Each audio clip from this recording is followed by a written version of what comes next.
नमस्कार, मी डॉक्टर मच्छिंद्र बांगर महाराष्ट्रातील हवामान परिस्थिती संदर्भात थोडक्यात अंदाज व्यक्त करणार आहे. आपण बघतो महाराष्ट्रामध्ये सध्या विरळ पावसाची परिस्थिती आहे आणि ती राहणार अशा प्रकारचा अंदाज आपण सकाळी दिलेला होता.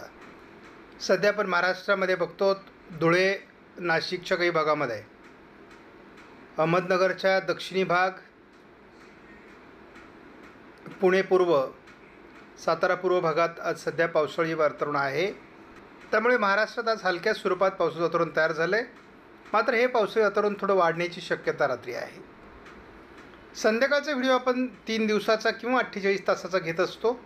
आज आपण 3 दिवसाची माहिती बघणार आहोत. GFS मॉडेलमध्ये उद्याही विरळ पावसाची शक्यता आहे. आपण 19 तारखेला वातावरणात बदल बघतो. महाराष्ट्रातील पाऊस तसा विरळच आहे, परंतु दक्षिण भारताच्या दिशेने म्हणजे अरबी समुद्र आणि बंगालच्या उपसागरात वातावरण निर्मिती होते आहे. बरेच हवामान तज्ज्ञ हे मान्सून वेळेच्या अगोदर येईल अशा प्रकारच्या चर्चा करत आहेत, परंतु आपल्याला स्पष्ट आपण सांगितलेलं आहे 21 तारखेपासून 24 तारखेच्या दरम्यानच मान्सून हा अंदमानात येणार आहे. तर 31 तारखेपासून 4 तारखेच्या दरम्यानच तो केरळात येणार आहे. मान्सूनला अनुकूल अशा प्रकारचं वातावरण दोन्ही समुद्रांमध्ये 20 तारखेपासून सुरू होणार आहे. स्कायमेटने महाराष्ट्रातील पावसाची उघडीप दाखवली आहे. उद्या देखील तीच परिस्थिती महाराष्ट्रामध्ये राहील. मात्र दोन्ही समुद्रात वातावरण बदलतं आहे. एक वादळी परिस्थिती 19 तारखेपासून केरळ ते दक्षिण अंदमानापर्यंत पोहोचणार आहे. हिचा प्रभाव उत्तरेला सरकत 20 तारखेपासून प्रभावी पडेल. त्यामुळे खऱ्या अर्थाने मान्सूनसाठी पूरक वातावरण 20 तारखेलाच बनतं आहे. स्कायमेटनुसार 21 तारखेला महाराष्ट्रामध्ये, स्कायमेटनुसार 21 तारखेला अंदमानात मान्सूनसाठी अनुकूल स्थिती असून 21 ते 22 तारखेच्या दरम्यान अंदमानात मान्सून दाखल होईल असा अंदाज आहे. ECMWF मॉडेलने देखील महाराष्ट्रात फारसं पावसाळी वातावरण दाखवलेलं नाही. 19 तारखेला दोन्ही समुद्रात वातावरण बदलतं आहे, मात्र फारसं पावसाळी वातावरण महाराष्ट्रात असणार नाही. 20 तारखेला देखील दोन्ही समुद्रात मान्सूनसाठी पोषक स्थिती बनते आहे. 21 तारखेला ते अंदमानाच्या दिशेने दक्षिण अंदमानात प्रवेश करेल आणि त्यामुळे साधारण 21-22 तारखेला अंदमानात नियमित तारखेप्रमाणेच मान्सून दाखल होईल. सध्या आपण बघतो की या मॉडेलमध्ये नाशिकच्या काही भागात, धुळ्याच्या काही भागामध्ये, सातारा पुण्याच्या काही भागामध्ये, अहमदनगरच्या काही भागामध्ये पावसास अनुकूल अशा प्रकारचे ढग निर्माण झालेले आहेत. आपण बघतो मालदीवसहित दक्षिण अंदमानापर्यंत मोठी पावसास अनुकूल स्थिती निर्माण होते आहे. ऑस्ट्रेलिया आणि चीनच्या समुद्रातून किंवा प्रशांत महासागराच्या दिशेने देखील काही वातावरण बंगालच्या उपसागराच्या दिशेने सरकण्याची शक्यता आहे. म्हणजे हिंदी महासागरात आणि प्रशांत महासागरात देखील मान्सूनला पूरक वातावरण तयार होतं आहे. वादळी परिस्थिती संदर्भात आपण थोडक्यात अंदाज घेणार आहोत. समोर आपण बघतो बंगालच्या उपसागरामध्ये 22-23 तारखेच्या दरम्यान वेगवान वारे बंगालच्या उपसागरामध्ये अरबी समुद्रातून प्रवेश करणार आहेत आणि त्यातून एक म्यानमारच्या दरम्यान वादळी परिस्थिती निर्माण होईल. वाऱ्यांचा वेग वाढेल. भारतीय भूभागावर देखील वाऱ्यांचा वेग या दरम्यान वाढणार आहे.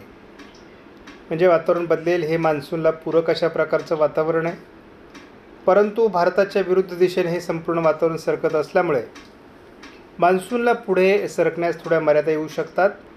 की हे वातावरणच मुळात पूर्व भारताकडे सरकणार असल्यामुळे मान्सूनची पूर्वशाखा ही जलद गतीने सक्रिय होण्यासाठी अनुकूल स्थिती आहे.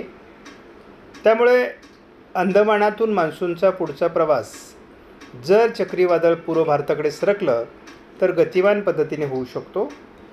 उद्या जळगाव 42°, अकोला 40, तर इतरत्र 40 अंशापेक्षा कमी तापमान राहण्याची शक्यता आहे.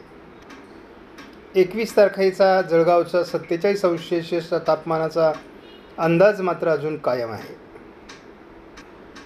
पुढील 10 दिवसाचा धावता अंदाज आपण जर एकत्रित स्वरूपात घेतला तर केवळ सांगली, कोल्हापूर, रत्नागिरी, सिंधुदुर्ग, सोलापूर दक्षिण भागातच पावसाची शक्यता आहे. अधूनमधून विरळ स्वरूपात महाराष्ट्रात काही विभागात पावसाळी परिस्थिती निर्माण होत असली तरी तिचा प्रभाव हा उद्यापासून कमी होण्याची शक्यता आहे. काही ठिकाणी विरळ स्वरूपात हे वातावरण तयार होत राहणार आहे. 19 तारखेलाही थोडंफार वातावरण पश्चिम महाराष्ट्रात असू शकतं, परंतु एकूणच महाराष्ट्रातील पावसाचा प्रभाव मात्र आता कमी होतो आहे. मान्सूनसाठी पूरक स्थिती निर्माण होऊ लागली आहे. वादळी परिस्थिती आणि मान्सूनचे वारे बंगालच्या उपसागराकडे सक्रिय होऊ लागले आहेत. त्यामुळे एकूणच महाराष्ट्रावर तयार होत असलेलं वातावरण काही दिवस कमजोर राहण्याची शक्यता आहे. जसं मान्सूनचं वातावरण पुढे सरकेल तसं महाराष्ट्रात पुन्हा पावसाळी परिस्थिती निर्माण होईल. साधारण 26 तारखेपासून पुन्हा एकदा महाराष्ट्रामध्ये ढगाळ वातावरण आणि पावसाची परिस्थिती निर्माण व्हायला सुरुवात होईल. बंगालच्या उपसागरातील संभाव्य वादळी परिस्थिती ही म्यानमार, थायलंडच्या दिशेने न सरकता ती पूर्व भारताकडे सरकण्याची शक्यता असल्यामुळे मान्सूनची पूर्वशाखा गतिमान होण्यास मदत होईल. जशी ही वादळी परिस्थिती पुढे सरकल्यानंतर महाराष्ट्रावरून अरबी समुद्रातून वारे खेचले जातील.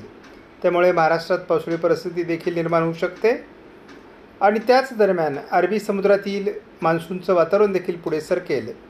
त्यामुळे एकूणच मान्सूनचा पुढचा प्रवास वादळाची दिशा बदलत असल्यामुळे गतिमान होऊ शकतो. आपण बघतो महाराष्ट्रावर 998 हेक्टोपास्कलचा हवेचा दाब, तर पश्चिम बंगालच्या दरम्यान 996 हेक्टोपास्कलचा हवेचा दाब तयार होतो आहे. ही बदलती वातावरणातली लक्षणं आहेत. त्यामुळे आपला अंदाज यापूर्वी आपण सातत्याने सांगितला आहे की मान्सून हा वेळेतच येईल, फार उशिराही येणार नाही किंवा फार लवकरही येण्याची शक्यता नाही. आपणास व्हिडिओमधील माहिती महत्त्वपूर्ण वाटल्यास लाईक करा, शेअर करा, चॅनलला सबस्क्राईब करा. धन्यवाद. जय हिंद, जय महाराष्ट्र, जय बळीराजा.